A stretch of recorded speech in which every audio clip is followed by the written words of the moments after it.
ሰበር ዜና የህወሓት ቡድን ወደ አፋር ክልል ውጊያ በመክፈት 6 መንደሮችን በጉልበት መቆጣጠሩን የክልሉ መንግስት አስታወቀ።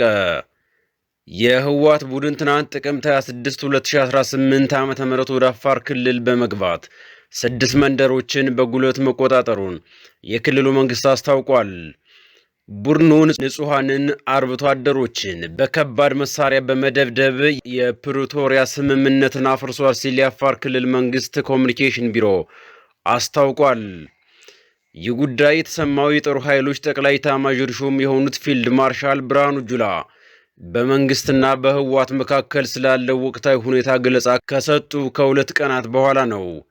ፊልድ ማርሻሉ ጉጅሌ እያሉ ሲጠሩት የነበረው የህወሓት ቡድን ድጋሚ ጦርነት ለመክፈት ሙከራ እያደረገ መሆኑን አመላክተው ነበር።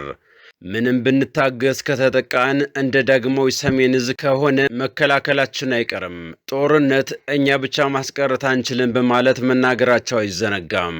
ትናንት ምሽት 5 ሰዓት ገደማ የአፋር ክልል ባወጣው አጭር መግለጫ የህወሓት ቡድን በተመሳሳይ ጉጅሌ በማለት ጠርቶታል። የህወሓት ጉጅሌ በአፋር ክልል በዞን 2 በመጋሌ ወረዳ ቶንሳ ቀበሌ ዋራአና ሚልኪ በሚባሉ ልዩ አካባቢዎች ወሰን ተሻግሮ መግባቱን ማስታውቋል። ቡድኑ ሞርታርና ዙ 23 በተባሉ ከባድ መሳሪያዎች ንጹሃንን መደብደቡን የሚገልጸው መግለጫው የአፋር ሽማግሌዎች ታጣቂ ቡድኑ እንዲመለስ ቢማጸኑም ጉጅሌው ግን አሻፈሬ በማለት ግጭት አስከትሏል በማለት ከሷል። የህወሓት ቡድን ከድርጊቱ ካልተቆጠበ የክልሉ መንግስት የዜጎችን ደህንነትና የወሰን ክብር ማስጠበቅ እንዲሁም ራስን ከማንኛውም ውስጣዊ ጥቃት የመከላከል ኃላፊነቱን እንደሚወጣም አስታውቋል።